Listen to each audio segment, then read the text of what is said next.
All right, everybody, welcome to Math with Grace. All right, today we're going to be going through Pre-Algebra, Book 802, Lessons 1 through 4. First thing I want to do is go through the new book format with you. This is how the rest of the books here on out will be set up. They will start with a lesson here, lesson 1, let's say, and you will learn a new concept. You will do a few problems of that concept, and then you'll have a We Remember section, which will all be review of things that you've learned in the past. And then at the end of the We Remember is maybe one or two more problems like the lesson that you learned. Okay, that's how the book is set up for each lesson. When you get to lesson 5 and lesson 10, it's time to take your quizzes. And if you flip to the very back of your book, that's where your quizzes are located. Okay, they're just tucked right in there at the very back of your book. All right, let's get going with lesson 1. Actually, before we start lesson 1, there's one other thing I want to talk about, and it's page 0. And I know you're like, what? How do you have a page 0? But it's just the page before page 1. And this page is a lot of formulas and information that you may be familiar with or you may not be familiar with. What page 0 is for you is your note cards for your quizzes and your tests. Page 0 can be used on your quizzes and your tests because I am not the type of teacher who's worried about whether or not you can memorize the formula. I want to know that you know how to use the formula in a story problem or just in general, all right? So feel free to use page 0 on your quizzes and your tests. Now we will get started with lesson 1, and some of this is going to be review from book 1, and some of it's going to be new stuff. But lesson 1 is finding the areas of irregular shapes containing circle parts, okay? Now, it says irregular shapes containing circle parts. This example doesn't contain any circle parts, but what they're trying to show you with this first example is that, and what we learned in book 1 is you want to break the piece, okay, the irregular shape, we want to break it at a spot where then we have regular shapes, okay? So when we're talking about doing a circle problem, we want to break our piece so that our circle parts, either we have a half of a circle or they can come together and make a full circle. So if we break this piece apart, we end up with a rectangle and then 2 half circles. Therefore, we can put those 2 circle halves together and have a whole circle, and then find the area of that whole circle and the area of a rectangle and add that together to find the total area of our shape. So let's take a look at some of those problems. All right, so for lesson 1, page 2, problem number 1, we have this shape. All right, now they want us to find the area of this irregular shape. Okay, so we have 2 parts. First, we have the area of the rectangle, right? And what is the formula for the area of a rectangle? Well, we know our formula for a rectangle, right, is length times width. Okay, well, we also have the area of, well, let's just say a half a circle, because that's what it is, you see? So the area of a half circle, and if you don't remember, you look on page 0, what is the area of a circle? Okay, remember that the area of a circle is pi r squared, but we only want half of that, so we're going to times that by 1/2, all right? So 1/2 pi r squared is what our area for our half circle is, okay? Now that we have those 2 things set up, we can get started knowing once we find the area of each, we need to add them together, okay? So, and I'm going to keep marking my area with the little shape because that helps me keep track of which is which, okay? That's how I like to do it because I like to be visual as to what I'm doing. So my area of my rectangle is equal to 10 times 5, okay? That is the shape and size of my rectangle. So the area of my rectangle equals 50, and then what is our unit of measure? I've left it out for now, but you've got to remember to add it at the end. So it's 50 meters. And remember, with an area, it's always going to be the unit of measure squared, because we took a meter times a meter. All right, let's go back to our half circle now. The area of our half circle is equal to 1/2 pi, and they want us to use 3.14. That's what they've listed in the instructions, times our radius squared. Now remember, our radius is the distance from the edge of the circle to the center of the circle. And that's this distance here. That's why they put that dot there. Okay, here we start at the edge or on our circle, and we go to the center, and that's our radius. So our radius is 5 meters. Okay, but when we have 5 squared, we have a radius squared. Remember, it's not 5 times 2, but it's 5 times 5. All right, 5 times 5. That's what it means to be squared, the number times itself. All right, so our area of our half circle, my half circle keeps getting larger and larger, is half of, and we can pull out our calculator and punch these numbers in here to figure out what that would be. So the pi times 5, or 3.14 times 25 is 78.5, right? And now we're going to take half of that. So you can multiply it by 0.5 so that the area of our half circle is equal to 39.25. And don't forget your units of measure. So again, meters squared, because our 5 was in meters and we took them by each time to each other, so we got our meters squared. Now I don't want us to round yet until we, well, actually the instructions don't tell us to round at all, so we're not going to round. So now we know that combined area of our shape is going to be 50 meters squared plus 39.25 meters squared, for a total of 89.25 meters squared. Okay, that is our total area of this irregular shape.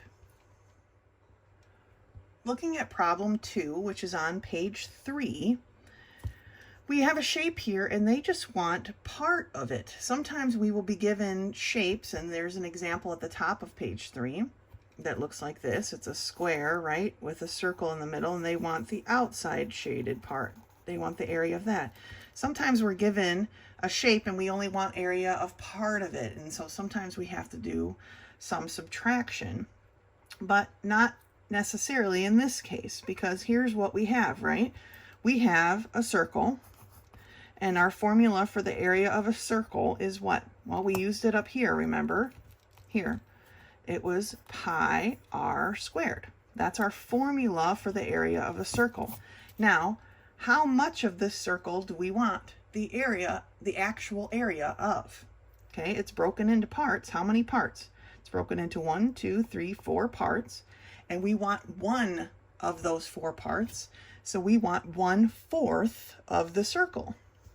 So what we're going to do, rather than figure out things and subtract like the example suggests, where you may have to do those. I know we did those last book, right? We had to paint a wall, but we had to subtract the window and the door because obviously we weren't going to paint those.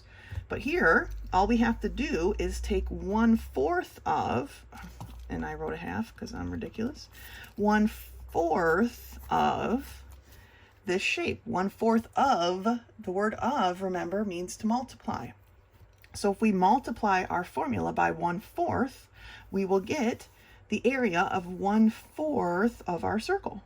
All right, so let's put in the information that we know. 1/4 of pi, which they want, again, are asking us to use 3.14 for pi, times the radius squared. Okay, here, and in your picture, it has an arrow to show exactly that this is from this distance to here. Here is your radius, okay? It's 2 centimeters. So we've got 2 times 2. Because remember, it's squared. So we put it in there twice. All right, so now we can take the area of our circle, and I'm going to show you a little trick here. and I'm going to leave the 1/4, and I'm going to leave the 3.14 because I can recognize here that 2 times 2 is 4. And 4 over 4 is what? Well, any number over itself is 1, right? So these actually cancel out to become 1, leaving the area of our quarter circle, and you can draw it like that if you want, equal to 3.14. And what's our unit of measure? That's right, centimeters squared. Okay, we don't want to forget our units of measure when we answer these problems. Okay, that's your lesson 1, finding the area of irregular shapes. Remember, just break them into parts you do recognize, and then add them back together if necessary, or just take the part that you need. Good job. All right, lesson 2 starts on page 7, and it's all about prime factorization to find the lowest common multiple. We want to remember when we're looking for prime factorization that we are only using prime numbers, and they've got 2 separate setups here, 2 different ways to do it, and then I kind of do it my own way as well. So if you have a way that you like to do it, then you stick to that way. This way is all right. It does a pretty good job. I'm not a fan of this other way that they do things, but I can show you the 2 different ways if that helps. So let's take a look at some of these problems. All right, so looking at lesson 2, page 8, problem number 2, we need to find the prime factors of 45 and 75, and then find the lowest common multiple of those 2. Okay? And it's there, and then they've got part D is actually the lowest common. Now we would use this technique most often to find a lowest common denominator if we had several fractions. Okay, that's why we're practicing this. This is review from lesson 10 of book 1. Okay, we did this back in book 1, lesson 10. So if you need to go back and review that section, go ahead and do that. But let's work through these. I'm going to do it in 2 different ways. I'm going to do 45 the way that I normally do it, and I'll do 75 the reverse division way. All right, so when we take 45, remember we're looking for lowest prime factor. Well, 2 isn't going to fit into here, but does 3 go into 45? Yes, right? So I like to write a little 3 up here. How many 3's are in 45? Well, there's 1, 3, and 4, and that leaves a remainder of 1. And then there are 5 3's and 15. Okay, so now I'm down to 15. What's my lowest prime factor that can go into 15? Well, again, it's 3, right? And how many 3's are in 15? There are 5. So here now are my prime factors, 3, 3, 5, because 5 is a prime number. Now remember, they want us to write these now with exponents, okay? So I've got 3 squared, right, because I have 2 of them, times 5. That's how that will be written now with the exponents. All right, so then let's look at 75. We'll do the reverse division one. I'll write it over here. All right, so 75, okay? 2 does not go into 75, but what about 3? 3 does go into 75. How many 3's are in 7? 2, right, with a remainder of 1. 3's in 15. There are 5, right? So now we're down to here. Again, there's not going to be a 2, there's not going to be a 3 in this one. Our next prime number is 5. All right, how many 5's are in 25? There are 5. Okay, so here are our prime factors for 75. Those are the 2 methods that you can do. This one is most often shown in the book, I think. This is just one I developed on my own. And like I said, maybe you have a way to do it that you like best. Maybe you do the factor tree method. That's fine too. Stick with the method that you're most comfortable with. All right, so again, they want us to write our answer with exponents. So we only have 1 3, so it's 3 times. We have 2 5s, so 5 squared, because that would have been 3 times 5, right? Or 5 squared. So now we choose each factor with the largest exponent, okay? So here they both have a 3 in common, but this one has a 3 squared. So we're going to choose the 3 squared. They both have a 5, but this one has a 5 squared. So we're going to choose the 5 squared. So the lowest common multiple is 3 squared times 5 squared, or 9 times 25, okay? And 9 times 25 is 225. The lowest common multiple is 225. Let's take a look at number 3. All right, problem 3 gives us the numbers 9, 28, and 42. So let's run through and find our least common multiple for those. All right, so starting with 9, my lowest prime factor is going to be 3, right?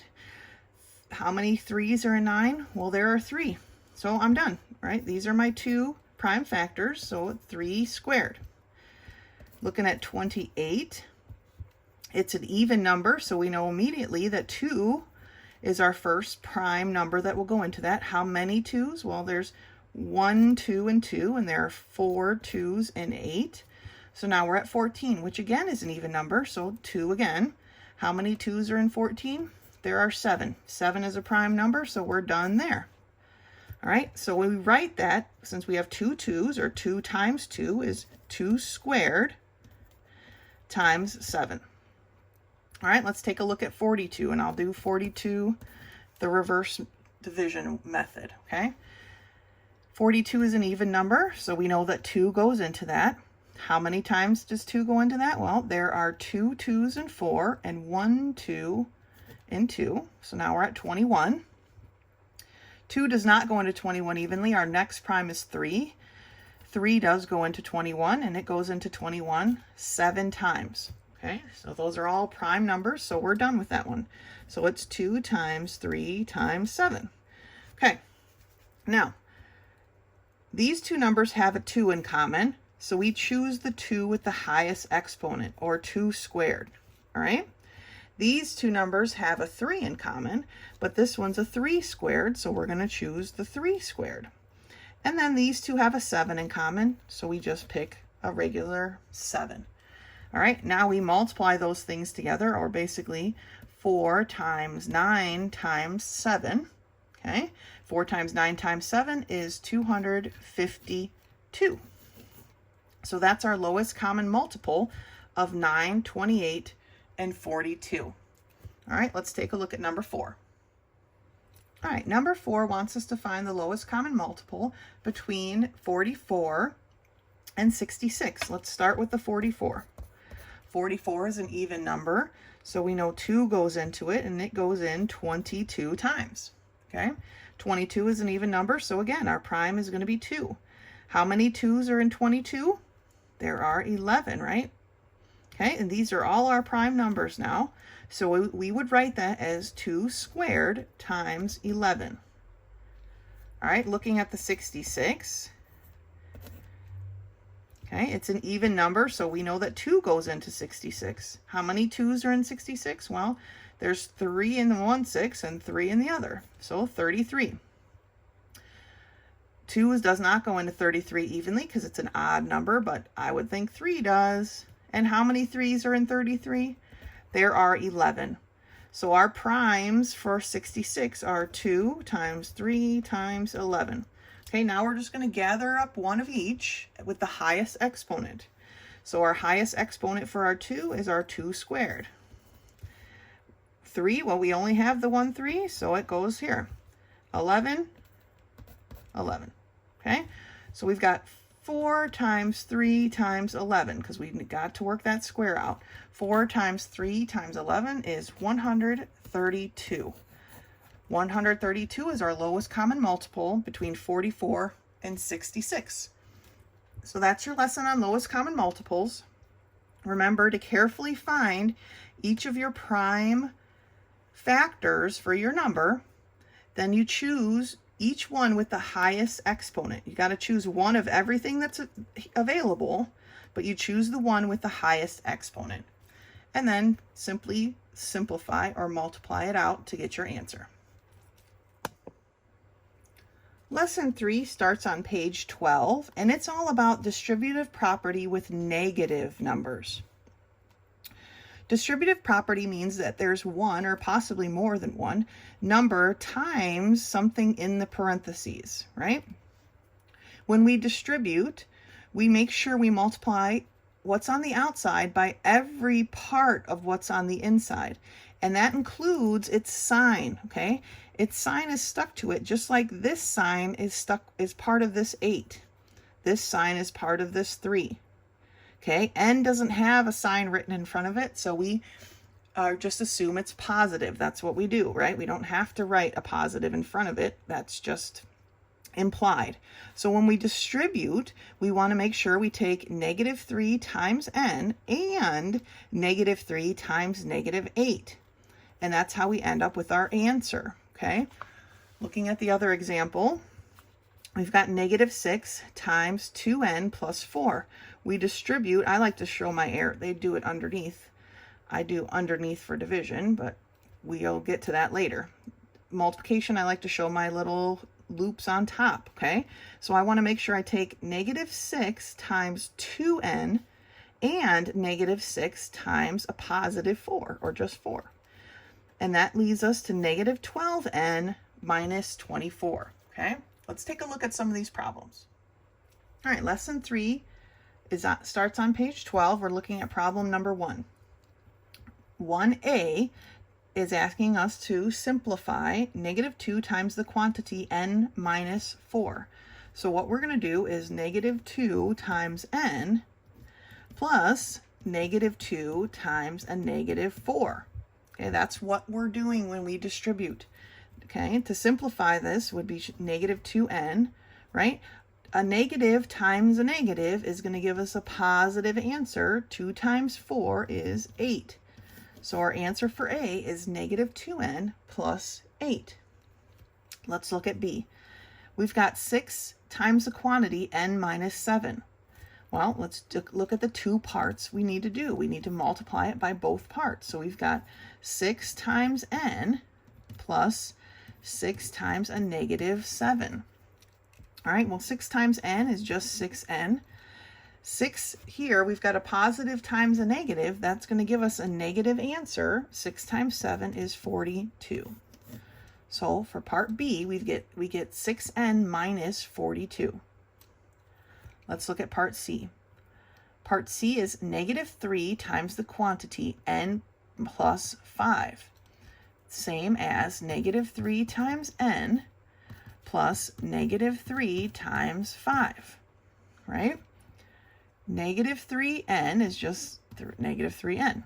Here we've got a negative times a positive. Our answer is going to be a negative. 3 times 5 is 15. So our answer is -3n minus 15. Let's look at D. We've got -5 times the quantity 8n plus 7. Again, the two parts are -5 times 8n plus -5 times 7. All right, -5 times 8n is -40n. All right, we have a positive times, or we have a negative times a positive, so our answer is going to be negative. 5 times 7 is 35. So our answer is -40n minus 35. All right, let's take a look at problem 2. All right, it has 4 parts as well. I'm going to do these problems now without this step, okay? So you can see how you can do it, just working it out. Okay, so like every other distributive problem, we want to multiply by every part of what's inside. So 3 times a -4, oh, well, that's a positive times a negative, so right away I know I'm going to have a negative answer. 3 times 4n, 3 times 4 is 12, and the n just tags along, right? Then the other part is a +3 times a +6, so we know it's going to be a positive answer. 3 times 6 is 18. Okay, so we skipped the step where we broke it out, but we did the exact same thing. -12n plus 18 is our answer for that one. All right, let's look at part B. Part B is -8 times the quantity -9n minus 3.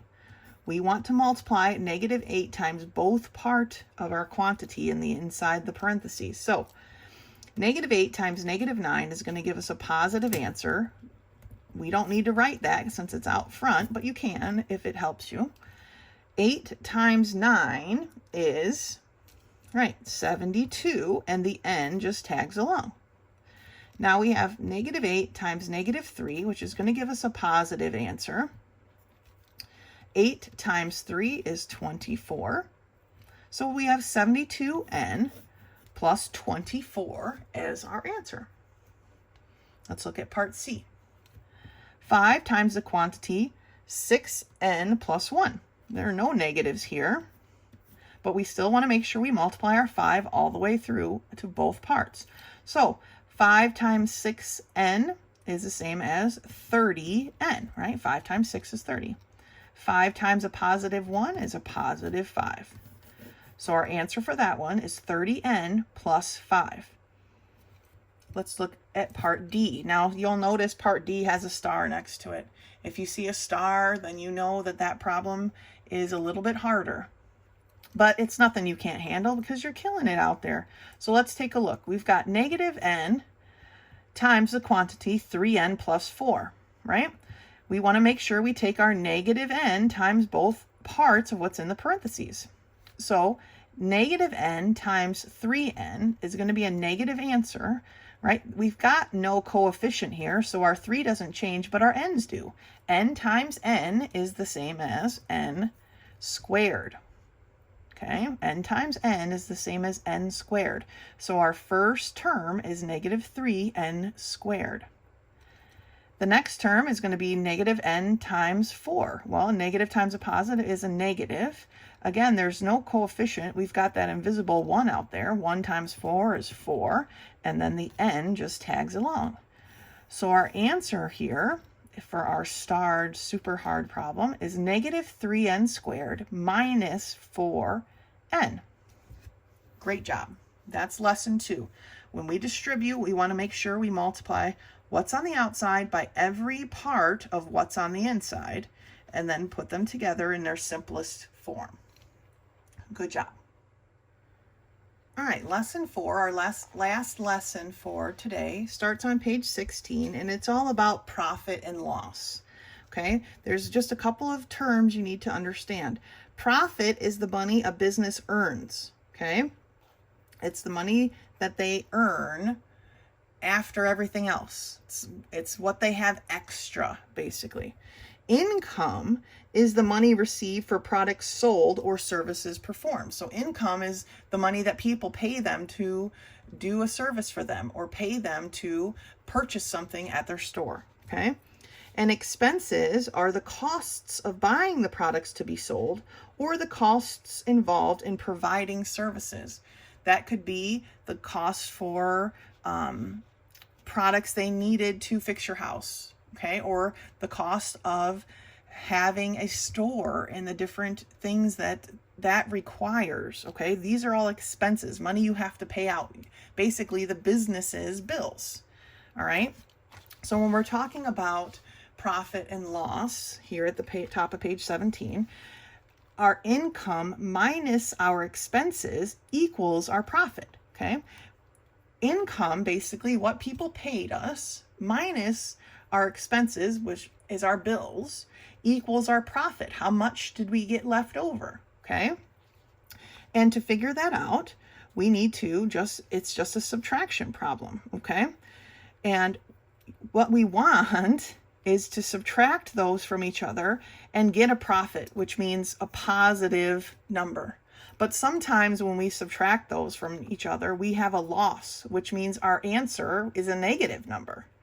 Our expenses were more than our income, and therefore our product, we have a loss. We recognize that we lost money because we actually had to spend more than we made. And with businesses, that's how they happen sometimes, okay? Obviously, you want more profit than you want loss, but that's how it happens sometimes.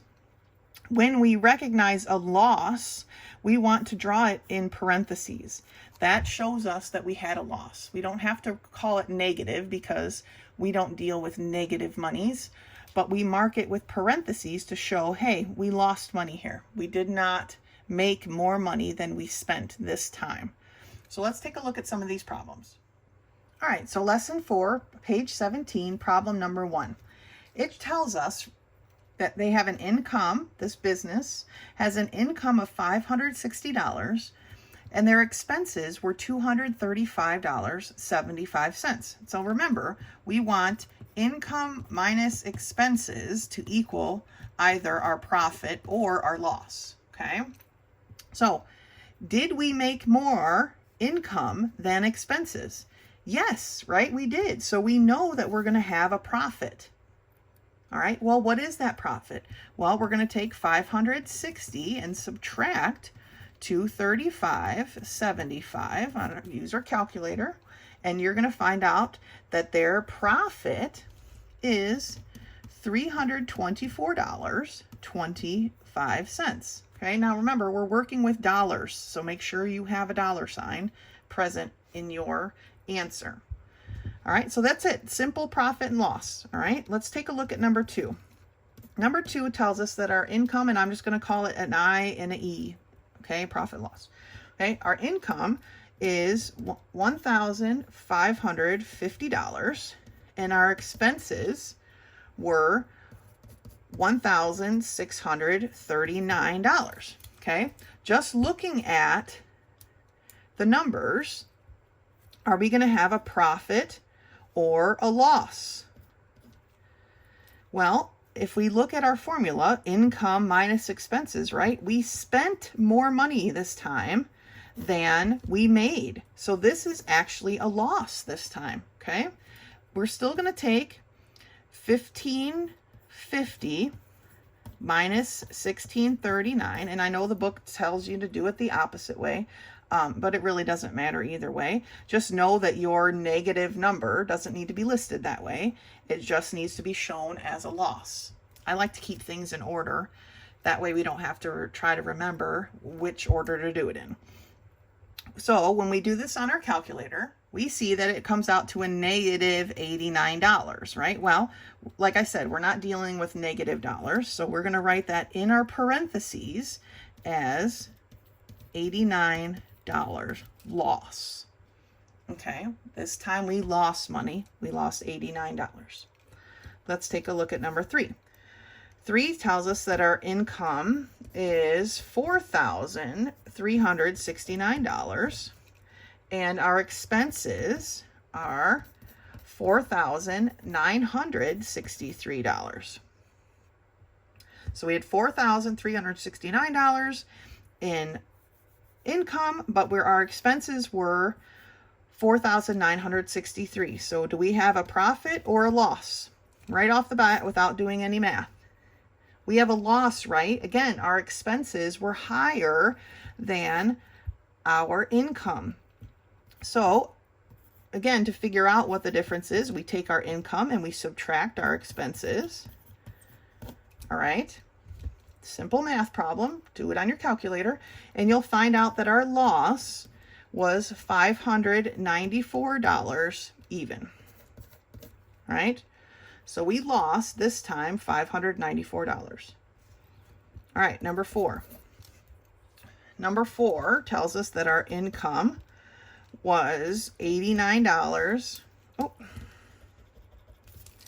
Was $89.75, and our expenses were $98.75. They like to switch it just slightly. So, do we have a profit or a loss? Well, unfortunately, again, right, our expenses were more than our income, so we have a loss. How much is our loss? Well, our loss is $89.75 minus $98.75. We don't write our losses as a negative number, but to show them as a loss, we put them in parentheses. And so our loss was $9. Okay, it might not seem like much. Oh, only a $9 loss, but if we keep getting these losses over and over and over again, we're going to be in big trouble. Let's take a look at number 5. We need to control our spending here. Okay, see if we can cut back on our spending.